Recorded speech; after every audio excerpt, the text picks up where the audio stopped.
Hello, boys and girls. This is Mrs. Wingervasio, and today we're going to be covering Chapter 8, Lesson 8.3, Areas of a Circle. Reference pages to this could be found in your Google Classrooms, pages 334 to 335. Okay, let's go ahead and get started. So, in our last lesson, what we did was we talked about circumference. And what a circumference is, it's the distance that goes around the circle. That's circumference. But now for today's lesson, what we're going to do is we're going to talk about area, which is going to be the space inside, not just the outside, but inside. Notice I colored everything. That's going to be called the area. So now I have a formula that we're going to be using. It's called A area equals pi r squared. Now make sure you copy down everything that you see yellow, including this yellow circle shaded. Okay, make sure you shade that so that reminds you that that's area. Now, pi, we already know what pi represents. It's 3.14, and r is going to be the radius. Now, the squared means that you're going to multiply the r, not times 2, but the r twice. So, make sure you copy down that formula, and let's go ahead and do an example. So, I have here our first example. It says finding an area of a circle. In our first example, they're talking about a radius. So they're giving us a radius, which is 7. So now what we're going to do is we're going to plug in the formula. Formula is going to be A. If you don't have it memorized, please start memorizing A. Okay, so I'm going to put A equals pi r squared. So what I'm going to do is I'm going to look to see, that says 2, let me fix that. I'm going to look to see what that r is, and I notice that r is going to be 7. So I'm going to do is I'm going to plug in 7 for r, make that a square. And if you remember in our in the beginning of the year lessons, square means that number times it by itself. So 7 times 7. And then what we're going to do is we're going to multiply that by pi. Pi is going to be 3.14. So we're going to multiply that by 3.14. So we have a 3.14 times 7 is 49. So 49 times 3.14. And if you can't do this across like this, you can always do it on the side right here. 3.14 times 49. Don't forget to count your decimals. There's 2 later. So we have here 3.14 times 49 is going to give you a total of about 154. Now, I just read the example here, and I noticed that it says here, use 22 over 7. I didn't use 22 over 7. If you want, you may. I normally like to use 3.14, and that's what it seems like most of you guys like to do. So if you want to use 3.14 instead, you may. Now, just to go back, this is actually the estimated answer, so let me go ahead and give you the actual real decimal answer, which is going to be 153.86. Now, if you were to round it, it would be 154. So again, your choice if you want to use 22 over 7, or you can use pi. I ended up using pi. Okay, and example B now. This time, the only difference in area is that we have not just a radius, but now we have a diameter. But the formula says that we only have an r. So if you remember back to our first lesson, it says that we can take our diameter, cut it in half, and that's going to be an r. So what we're going to do first is, let's write down the formula. A equals, we have pi r squared. Now notice we don't have an r. We have a diameter. So to find the r, we're going to take 26, split it in half. So we're going to say 26 divided by 2, which is going to give us 13. Top goes in, bottom goes out, so that's going to be 13. That represents your r. I'm going to put here r. So that's your r for radius. So now that we know our r, we're going to say 13 here. We're going to square it. Does 13 squared means 13 times 2 or 13 times 13? It means 13 times 13. So we're going to put 13 times 13. And then we have the other side is to multiply it by pi. So multiply by pi, which really means 3.14. Let me erase this really quick. 3.14. So I'm going to put 3.14 here. And then I'm going to put times it by, what's 13 times 13? Now again, this is times, okay? Not add. So 13 times 13, if you don't know it, you can do it on the side. but 13 times 13 is 169.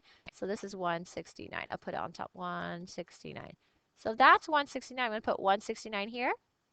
And what I'm going to do is I'm going to put 3.14 over here, 3.14, and I'll multiply it by 169. Count my decimals later. And then I get a total of, again, make sure you do it carefully. You get a total of 530.66. Now, if you were to round this, it would be 530 what? And this is to find the area of a circle. So in these two examples here, I'll go ahead and highlight it. In these two examples, it's either one, you get an R, or two, you get a D. If you get an R, you can plug it in easily. If you get a diameter, you have to split it in half first. Okay? If there's something you didn't understand, please feel free to stop it, pause it, and replay it again. Go ahead now and solve these problems. This is also going to be, oops, let me go ahead and delete this slide. This is going to be, the next slide is going to be the on your own, which is right here. Didn't mean to confuse you. There it is, on your own. There are 5 questions I would like for you to solve for area. They're all going to be area in this example, these examples, area, area, area, okay? Be careful. Sometimes you're given a radius, sometimes you're given a diameter. These ones are all radius. So if you have a diameter, don't forget you have to split the diameter in half. Okay, so go ahead and try these on your own. Pause the video and then continue on. All right, example 2, describing distance. So in this example, I would like for you to just think about this story. So if you want to find the distance of a monster, the distance on a monster truck. So imagine you have a monster truck. Usually those are, they have big wheels. So these big wheels, okay, here. I'll try to draw as best as I can. These are the big wheels.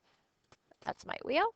And if we want to know if it makes a 360-degree rotation, so when it turns, which one is the best to describe its distance? Remember, if it turns around, that's going to be, it's turns around 360, that's going to move. So which of this best describes the distance? So think about it. A, the radius of the tire, B, the diameter of the tire, or C, the circumference of the tire, or D, the area of a tire. So think about it. You want to find one that best describes distance. So if you said C, C would be the correct answer. Now, the reason why C is the correct answer is because if you go around 360 on a wheel, that's going to give you the circumference of the tire. Go around 360 on the wheel, that's going to give you the circumference of the tire. When the wheel spins 360, okay, that's spinning around the tire. That's going to give you the best description of distance because as the wheels turn, it's moving. So something to think about. Okay, I would like for you to try number 6. Think about this one. You want to find the height of one of the tires. Which measurement would best describe the height? So would it, using the same choice, which one would best describe the height? Is it going to be A, B, C, or D? So go ahead and use these choices right here. I'll go ahead and move it for example 6, and you're on your own. A, B, C, or D? Which one of these would best describe the height of your car? All right, now example 3. We're going to go ahead and still find the area of a circle, but this time this circle is a special circle. It's a semicircle. So if you look here, it's we have a picture of an orchestra pit. Usually these are found at concerts, so people would play here, and then this is where the audience would sit, like for a concert or so. So if we want to find the area of a semicircle, we need to know what is the diameter of the circle or the radius. So if you look right here, you are given a diameter of a half circle. It seems like the diameter is 30. So we're going to use the same formula we used in the last example, or the last 2 examples before. A equals, so by now you should have it memorized. If you don't, please study it. Pi r squared. Please do not get this confused with circumference. Now our r, we don't have it, but like I said, if you don't have an r, you have a diameter. You can take the 30 and split it in half. What's 30 divided by 2? That's going to be 15. So I'm going to say my r is going to be 15. So I'm going to put 15 here, 15, and then I'm going to square it, and then times it by pi, which is 3.14. Okay, what does my 15 squared mean? 15 times 2 or 15 times 15? It means 15 times 15. So I'm going to say 15 times 15. I'm going to go ahead and do that on the side. If you do 15 times 15, that's going to be 2 25. So I'm going to take 225 and I'll multiply it by 3.14. And then when I multiply that, I'll do that on the side. 3.14 times 225. When I multiply that on the side, 225 times 3.14, I get a total of 706.5. Now, stop. That's going to be for the area of a full circle. If I want the area of a half circle, just like we did circumference, I have to now split it in half. So this is for a full circle. We want it for a half. So we're going to divide it by 2. And when we divide it by 2, we'll get our half semicircle. So it's 353.25. So it's very similar in the last lesson, dividing it by 2, but this time we have a different formula. So be careful with your formulas, okay? All right, continuing on with your on your own, go ahead and do problems. Now, this is not 4, 5, 6. So let me go ahead and renumber it. I believe this is 7. Go ahead and do number 7. It's number 7. And then do number 8. And then do number 9. So there should be 9 on your own. Make sure you have 9 on your own questions tonight, okay? Stop the video if you need to take some time to do these problems. Again, use the formula. I'll go ahead and write it on the top right here.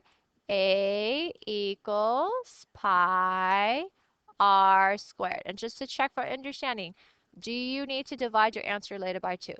The answer is yes, because they are half circles. Okay, go ahead and do this exit ticket after you do your on your own. Pause the video if you need. And if there's any questions on this lesson that you did not understand or something that I went too fast, please write it down on your notes and ask me in class tomorrow. Have a great day. I'll see you tomorrow.